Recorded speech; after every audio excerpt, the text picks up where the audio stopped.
Good morning and welcome to Cincy Lifestyle on this beautiful Friday morning. I was walking past the big windows out front, saw some sunshine. Did you? Yes, imagine that. I need to find that window.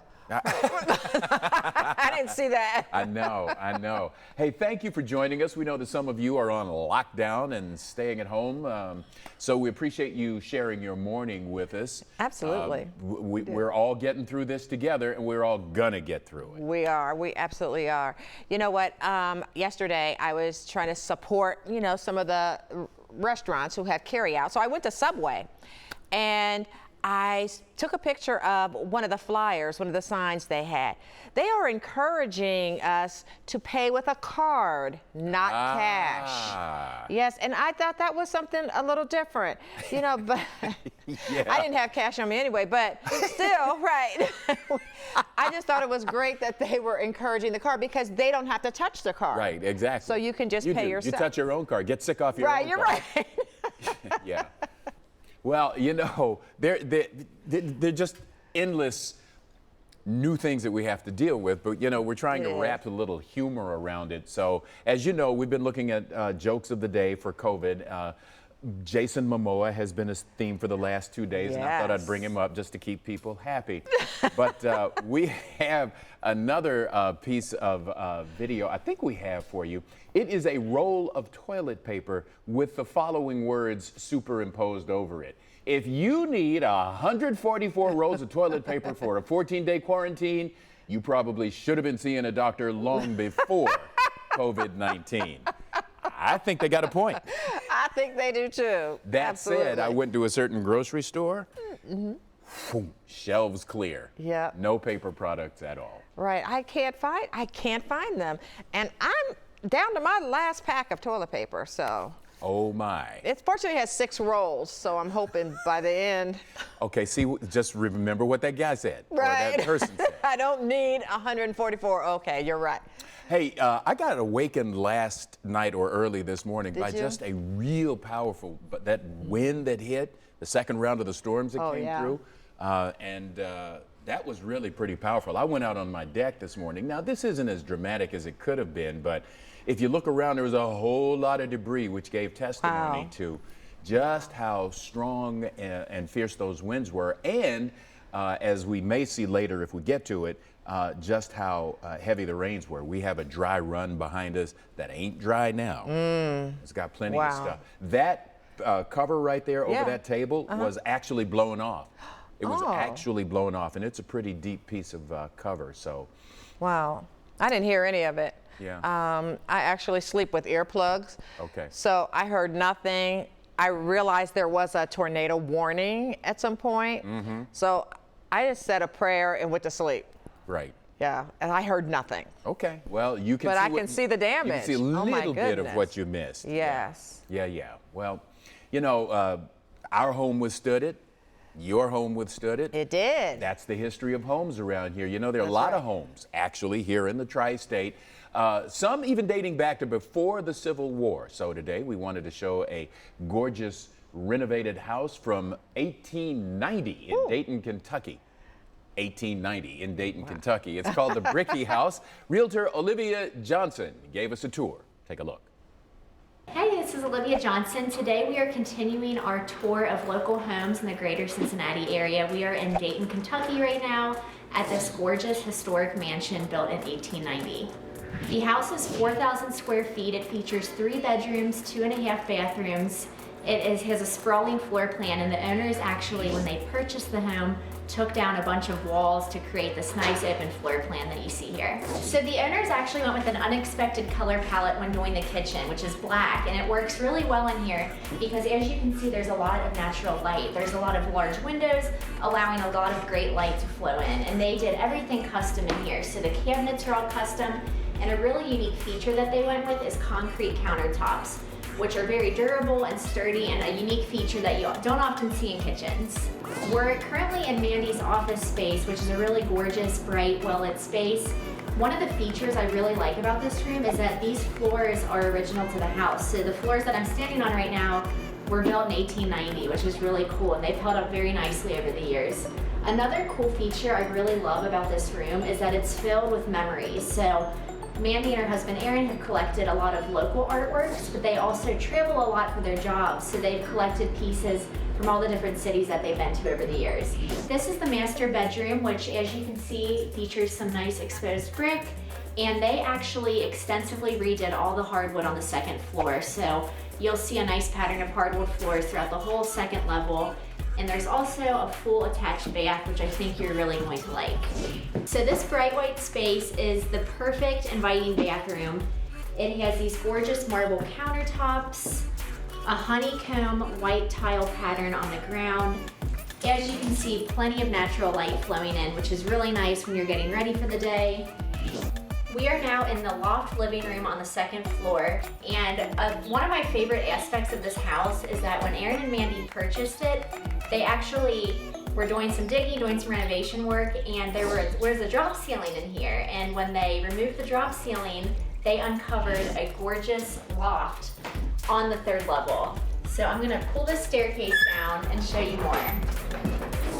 So after walking up the staircase, we are now in the loft level on the third floor. So this added 800 square feet to the home, and as you can see, there's these gorgeous beamed ceilings and wood everywhere. So this was completely covered up when they purchased the home, and it was a complete surprise and accident that they found it. Let's head into another cool space of this house, and that is the rental. Yes, this is used as an Airbnb space up here. It comes fully equipped with a kitchen, a bedroom, and a full bathroom, and a separate entrance too. Well, the Edge of Appalachia Preserve poster by Charlie Harper depicts areas in the preserve throughout the seasons. Join us as we examine the wildlife of Cedar Falls that inspired the spring panel of the poster.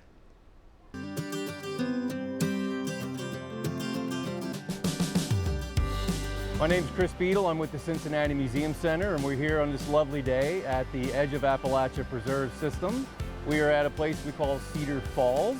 It's one of 11 named preserves in the system, and it is the one spot that Charlie picked to represent the most beautiful time of year, of course, spring.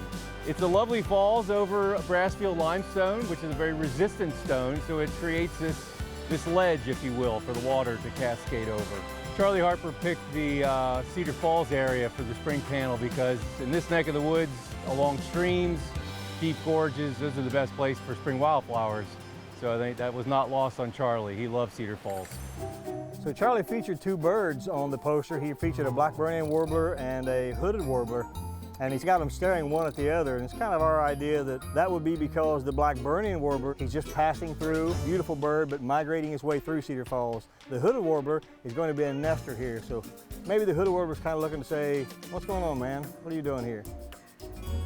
Another image on the Edge of Appalachia poster was the walking fern, and it's on these calcareous rocks, on these dolostone rocks, and it got its name because you can see the frond reaches out, and where it touches, it roots and creates a new plant. So the fern kind of just walks its way along as it grows. This is another plant species that Charlie captured on the Edge of Appalachia poster. This is great white trillium.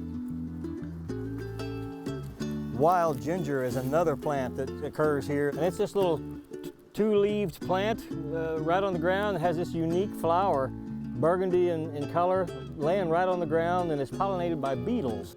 Bloodroot is another common woodland species. It's called bloodroot because the juice in the root, if you dig up and break a root, it has a very, very bright red juice, hence the name bloodroot.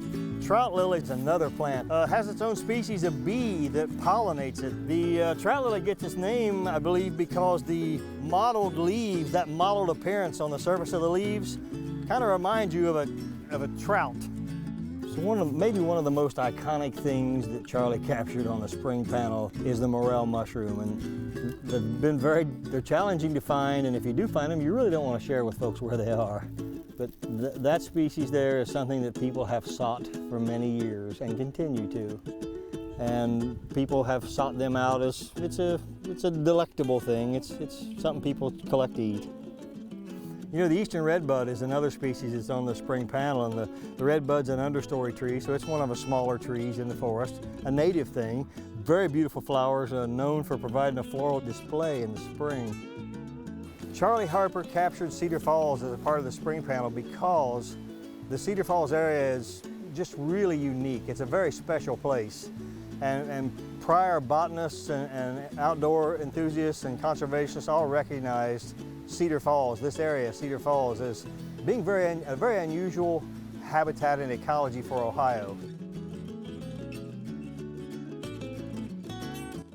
Absolutely perfect for this day. Coming up here on Cincy Lifestyle, we're going to learn how to prevent injury before it happens. The experts at TriHealth will give us some signs to look out for and some tips on how to stay healthy and injury-free. Plus, you've seen her on The Voice. Now you can see her here on Cincy Lifestyle. We're talking about singer Abbey Cates, who stopped by to sing an original song and tell us what's next on her journey to becoming a star. We've got all that and a whole lot more in just a few minutes.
Shot and edited by Mr. Clyde Gray. Aww, thank you so much, Clyde.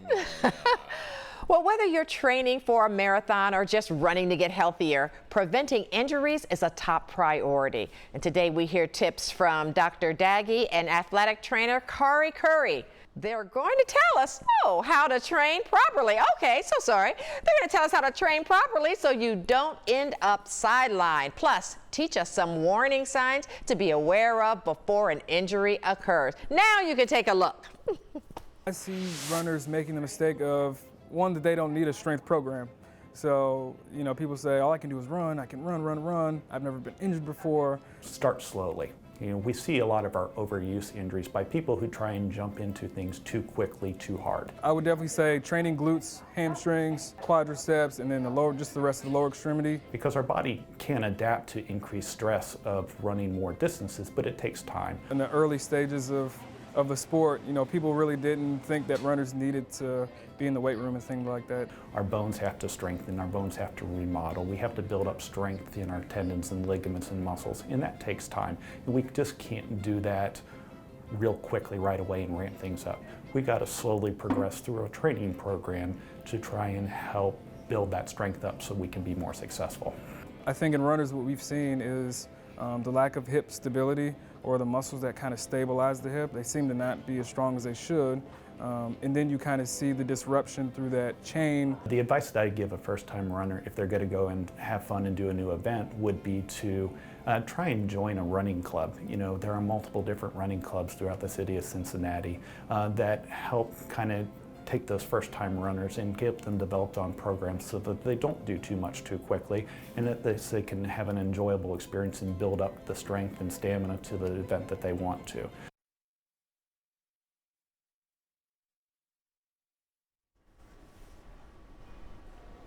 For more information on injury prevention and training advice, go to trihealth.com/ortho. Clyde? All right, Mona, imagine as a high school student, you appear on a national talent show, say maybe The Voice. And after that, start recording your first project and planning your career track. Impossible, right? Nope. It's the life story of Abbey Cates, and she's living that right now. So let's meet her, hear her music, and hear her plans.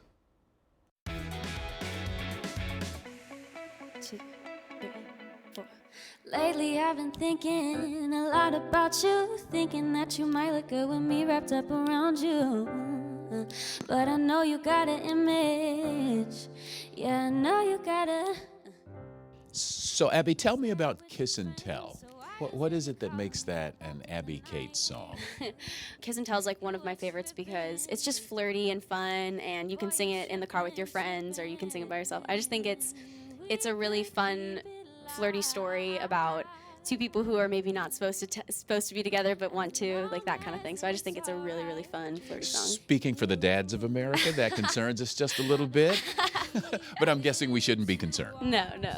So talk to me a little bit about what life is like for you now, after your national television experience.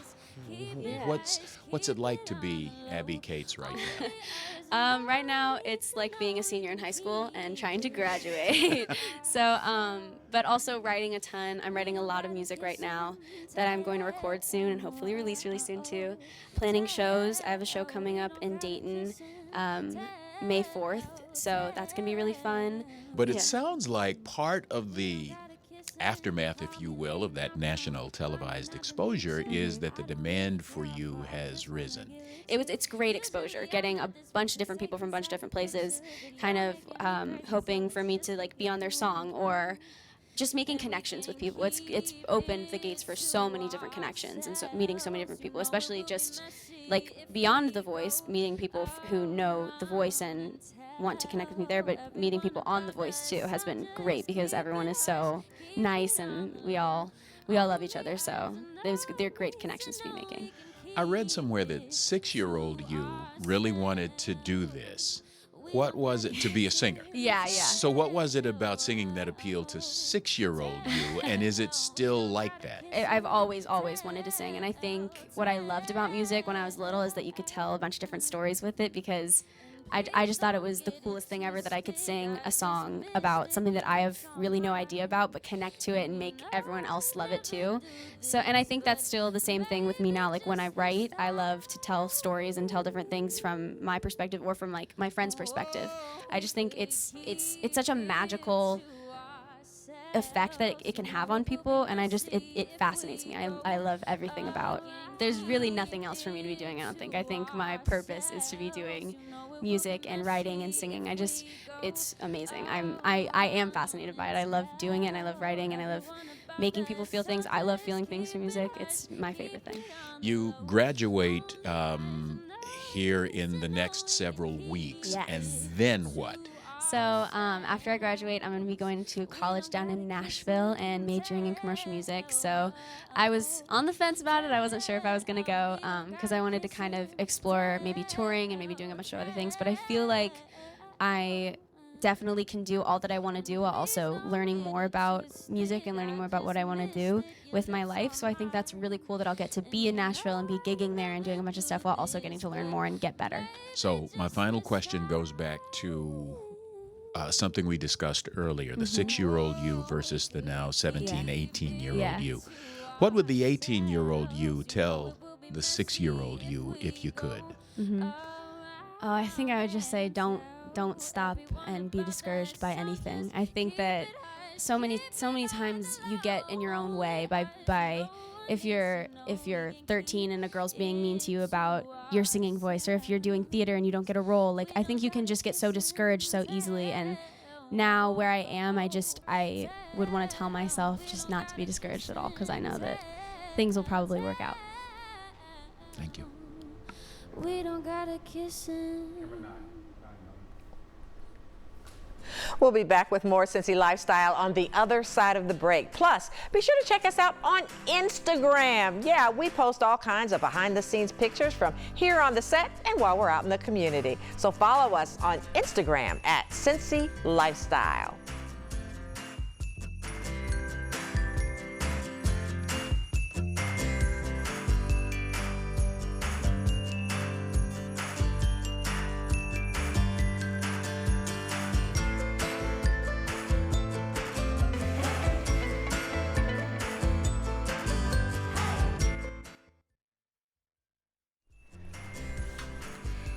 You're looking at the Ascent in Covington, and it's just entirely too bad you don't get to hear PK, the director's kind of flowing, poetic description of this building. But that's the Ascent in Covington. If he ever runs a tour service, we'll let you know. Right. Now, coming up next week here on Cincy Lifestyle, we share some tips on how to keep your child's education on track. A mother of 5 and homeschool expert shares some of her free resources and tips on how to stay sane while working from home.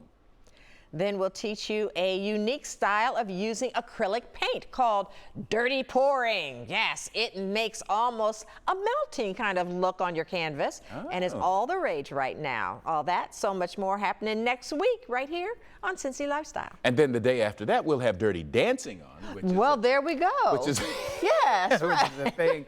I'll be in charge of that one. Yes, you will. Absolutely. And I'll be standing on the other side of the studio, socially distancing myself from you, just to make sure none of whatever you got jumps off on me when you're doing that dance. Nothing personal. Yeah. You know, it totally slipped my mind. We're so focused on COVID-19 and all the things around that, that this is spring. It is spring. And you know what? It is also my aunt's 90th birthday today. My Auntie Marcella is 90 Happy today. Happy birthday, Auntie Marcella. Yes, we're so excited and so sorry that we can't be with her personally today. But I'm going to be kind of dropping something off on her porch. Okay. So, and then running away, right? Want to keep her healthy. Well, that is Cincy Lifestyle for Friday, March 20th. And reach out to us. We love hearing from you, and make it a great day and weekend. Thanks for watching our video, and if you liked what you saw, hit the subscribe button. You can also check out full episodes of the show you've never seen before, or watch your favorites again and again. And as always, we love to say it, make it a great day.